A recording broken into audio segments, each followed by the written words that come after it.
अब जैसे हम सपोज कीजिए कि किसी दिन हम चले गए क्लास लेने दुबई, तो हम एनआरआई हो जाएंगे। बहुत जल्दी हम लोग का ब्रांच खुलने वाला है वहां पे। समझ में आ गया कि नहीं आ गया? हाँ, वहां भी वहां की व्यवस्था अलग है, एजुकेशन सिस्टम यहां से अलग ही है, वहां पे काफी सारी चेंजिंग है। अभी उन लोग को समझ में नहीं आएगा। हमको, मेरा उद्देश्य पैसा कमाना नहीं, दुनिया को एहसास दिलाना कि टीचर का प्रोडक्शन भारत से ही होता है। नहीं समझे? आज देखिएगा कि चाइना क्या है सामान के मैन्युफैक्चरिंग के लिए। हमें विश्व गुरु इसलिए नहीं कहा जाता कि पूरी दुनिया के हम लोग ऊपर सिखाते थे। दुनिया में कहीं भी बढ़िया टीचर की जरूरत होती थी, कहां से ले जाते थे? धीरे धीरे जाएगा यहाँ पे, समझ में आएगा कि नहीं? पाकिस्तान में ना जाने का।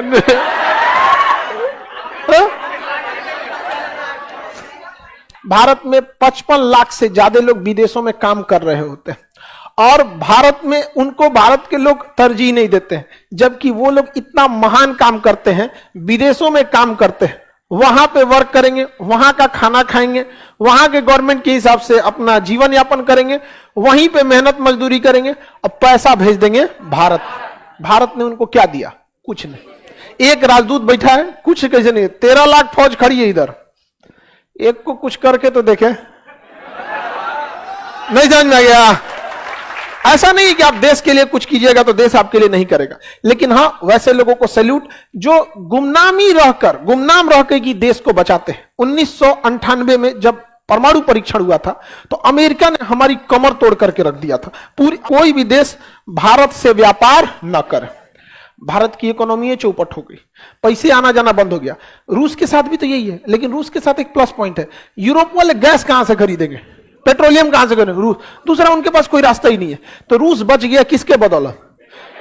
गैस और पेट्रोलियम का। हम लोग के यहाँ ना गैस है ना पेट्रोलियम है, और वो भी 1998 में। अब तो अगले साल 99 में पाकिस्तान वहां लड़ गया कारगिल को लेकर। ये बैला को मारे कैले रहता है यहाँ पे, समझे में नहीं आता मार। देखिए, आप बेशक स्कूटर और ट्रक में टक्कर होगा तो ट्रक को भी कुछ नुकसान होगा, हेडलाइट फूट जाएगा, लेकिन स्कूटर, बाकी आप लोग समझदार हैं, इतना तो लड़की भी समझ सकती कि स्कूटर हम किसको बोल रहे हैं, किसको बोले। चलिए, तो ऑपरेशन भी तो बहुत दिक्कत हो गया हम लोग के पास। कहा जाता है एगो तो कंगाली में आटा गीला हो गया, एक तो 98 में परमाणु बम फोड़े थे, दिक्कत अलग था, प्रतिबंध लगा दिया था, उसमें ससुरा कारगिल की लड़ाई हो गई यहाँ पे। और उसी समय उड़ीसा में भयानक चक्रवात आ गया था। 99 में उड़ीसा में बहुत भीषण चक्रवात आया था, कुल ले दे के सब चौपट हो गया था। हम ही लोग क्या, हमारी अर्थव्यवस्था एकदम धाराशायी हो गई थी। अमेरिका देख रहा था तेरा क्या होगा।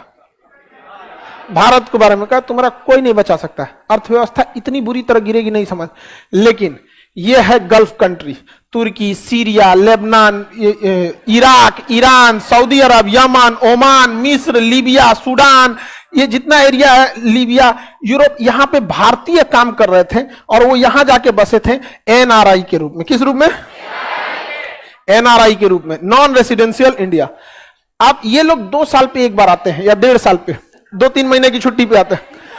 समझ में आ गया कि नहीं? बहुत सारे लोग ऐसे, सिवान, गोपालगंज, छपरा, गोरखपुर का जो एरिया आता है ना, यूपी और बिहार का जो ट्रांजिशन का एरिया, वहां बहुत सारे लोग काम करने जाते हैं। केरला में तो, सऊदी में जो मेस देगा ना, ज्यादातर मेस हुआ तो केरला वाला होगा। जितनी नर्स मिलेंगी केरला से मिलेंगी वहां पे। इतने लोग ने, अमेरिका ने इस चीज को अंडर एस्टिमेट कर दिया और इन लोगों ने भर भर पैसा भेजा भारत को, पूरा का पूरा। यहां पर अमेरिका कह रहा है कि ये मरता क्यों नहीं है। अरे जिसका जन्म हुआ वही मर सकता है, समझ में आ गया कि ना आ गया? तो एक सैल्यूट भारत के उन एनआरआई लोगों को जो गुमनामी की जीवन जीते हुए भी देश की सेवा करते हैं। समझ में आया कि नहीं? आप में बहुत लोगों के पिताजी अगर काम करते होंगे बाहर में, कोई एनआरआई है आप लोग में? हाँ, बहुत सारे लोग एनआरआई में काम करते हैं और सैलरी भी अच्छी मिलती है। सैलरी अच्छी मिलने का एक रीजन है, वहां उनको सैलरी कम मिलती है, लेकिन भारत में आने के बाद सैलरी ज्यादा हुई। समझ में आ गया कि नहीं? 13 गुना 14 गुना हो जाता है सीधे। अब वहां जाएंगे, अगर कतर में अभी फीफा हो रहा था, बहुत सारा कंस्ट्रक्शन में काम कर, अगर वहां 1000 मिल रहा है, यहाँ आके 13,000 हो जाएगा। 10,000 मिल रहा है, यहाँ 1,30,000 हो गया। समझ में आ रहा है कि नहीं आएगा? तो सैलरी ज्यादा नहीं मिलती है बट कन्वर्ट में ज्यादा हो जाए। अब आदि ब्याह मतलब समझिए सिम कार्ड खरीदना, जैसे हम लोग कैसे मोबाइल नंबर पोर्ट करा लेते ना, वो जियो पे चल जाते हैं, एयरटेल पे वहां हस्बैंड वाइफ चेंज हो जाते हैं सब। कोई दिक्कत नहीं भैया, तुम ठीक नहीं है जी, डिवोर्स। समझ में आ गया? और आराम से डिवोर्स हो जाता है। वहां ऐसा नहीं भारत की तरह खिंचाई नहीं होता, वहां कोई बात नहीं। औसतन कोई वहां 5 गो 7 गो ब्याह करता है। इसीलिए तो वहां आप बताइए मदर डे फादर डे का मतलब क्या बनता है? याद दिलाना। मां याद दिलाती है जिस बाप को तुम देख रहा है ये तुम्हारा नहीं है और आगे भी इसी को देखेगा, इसका भी गारंटी नहीं है। इसलिए क्या मनाया जाता है? Mother day father day. वहां कल्चर उठपटांगे, आपको कोई आपको गार्जियन नहीं मिलेगा। इसलिए देखिएगा वहां पे लड़का जब मैट्रिक इंटर पास कर लेता है ना उसकी ओरिजिनल साथ में मां रह जाती है ना बाप रह जाते हैं, तो उसको शुरू से ही अपने पैरों पे खड़ा होना पड़ता है। तो वहां फैमिली कल्चर खत्म है। वहां फैमिली क्या है? खत्म। फैमिली रहती नहीं है। इसलिए वहां के लोग पैसे को बचाते नहीं है। मंडे टू फ्राइडे कमाएंगे, सैटरडे को पैसा मिलेगा, सैटरडे संडे दारू सिगरेट फूंक के चल आएंगे। कोई है ये नहीं है। हमारे यहाँ लोग क्यों बचाते हैं? उसके पीछे फैमिली है, रिश्तेदार है, उसको खुद पर बाप का पता नहीं रिश्तेदार कौन डेक्ची का मसाला है। तो यहां पर ये हाँ डॉक्यूमेंट्स में नाम रहता है ओरिजिनलवा का, तो वहां का विभाग भी तो जानता है ना कि भैया वो चेक करने वाले को भी पता है कि हमरो चौथे चला।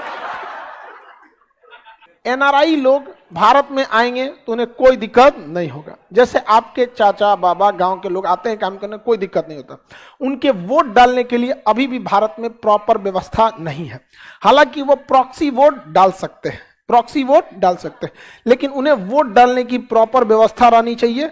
इलेक्शन से 1 हफ्ता पहले वो लोग मतदान के द्वारा मतदान केंद्र पर वोट डाल सकते हैं ताकि वहां पोस्टल ऑफिस से पहुंच सके। यह व्यवस्था कम से कम भारत को करना चाहिए प्रॉपर ढंग से। अभी भी है लेकिन प्रॉपर नहीं है। एटलीस्ट जो देश को इतना दे रहा है कम से कम उसका मतदान तो ले लो। लेकिन समझते हैं हमारे यहाँ सारा कांड होने के बाद इलेक्शन खत्म होगा 2 चीजों पे, या तो वो धर्म पे जाएगा या तो जाति पे जाएगा। धर्म या जाति पर। और एजुकेटेड इंसान कभी इस पे बात नहीं करता। समझ में आ गई ना? आज भी लोग कंफ्यूजन रहता है कि हमारा धर्म कौन है, आधा कंफ्यूजन में रहता है इसमें। 1000 साल से जिस व्यवस्था को कायम किया गया कि कौन सा धर्म कौन जाति, कुछ लम्हों में हम धाराशाही कर दिए।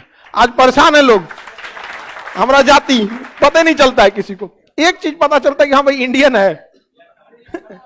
समझ में? ये केवल इंडिया के लोगों को नहीं पता है, पड़ोस वालों को भी पता है कि इंडियन है। अब बहुत खतरनाक है।